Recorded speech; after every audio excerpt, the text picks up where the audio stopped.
Sorry, mauuna na talaga yung ano. So, mayroon tayong tanglad. Ipahuli natin yan. Garlic.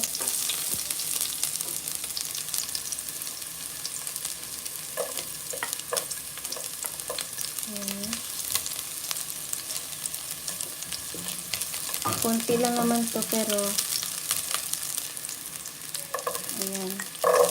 Onion. Dito pala tayo. Onion. Yan pa lang. Nilalagyan ko ba ng kamatis? Kasi hindi ako nag-ano ng kamatis. Yung ating tanglad yan. Lemongrass. And of course, we need to put the ginger. Maraming ginger, mas masarap. So, mabango. Ayan.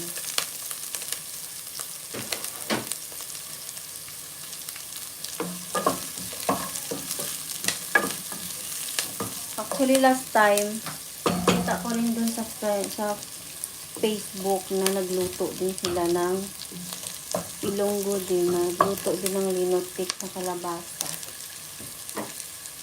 So, ayan guys. Ilagay ko na tong ating shrimp na hinugasan sa mainit na tubig. So, ano yun? Ano to? Ito pa.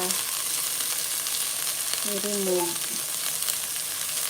I-remove natin yung mga hindi naman kasali.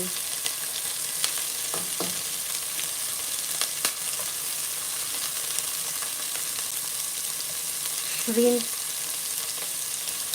Ano to? Ng dried shrimp. Kasi wala akong shrimp na fresh. Dried na lang. Hugasan pa lang.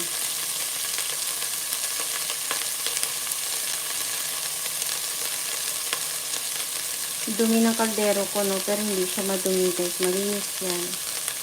Talagang gamit na gamit lang. Anyway, ganun talaga ang buhay. Sayang naman itapon mo. Dapat.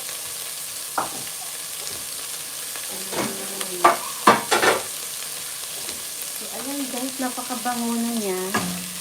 Wow. Grabe, ang bango. So, nakikita nyo ba? Dapat ilapit ko ng konti.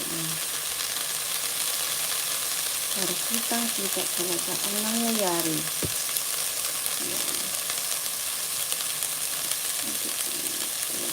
Ayan. So, may lights yan, no? Yan siya. Naka-gauyog siya kay yung stand ko ba, hindi masyadong ano. So, ayan na. Medyo nag-melt na yung mga ginger, onion, garlic. Nag-melt na. Pati yung shrimp natin. So, ang aroma niya, grabe na. Alam ko na excess.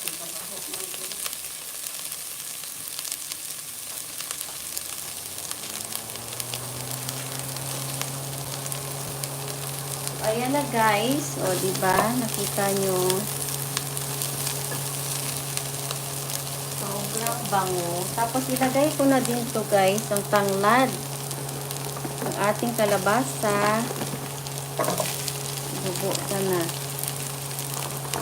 Konti lang to. Kasi yung napakasarap ng kalabasa, super labo. Hindi ko alam kung ano sa labo sa Tagalog.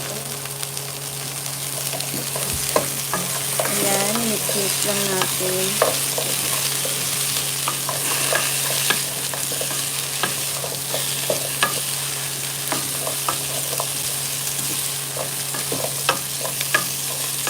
Maglagay lang ko ng konting mantika, water, kasi magtubig pa mamaya sa gata. May, ano, ayan. So, ilalagay ko na dito guys ang ating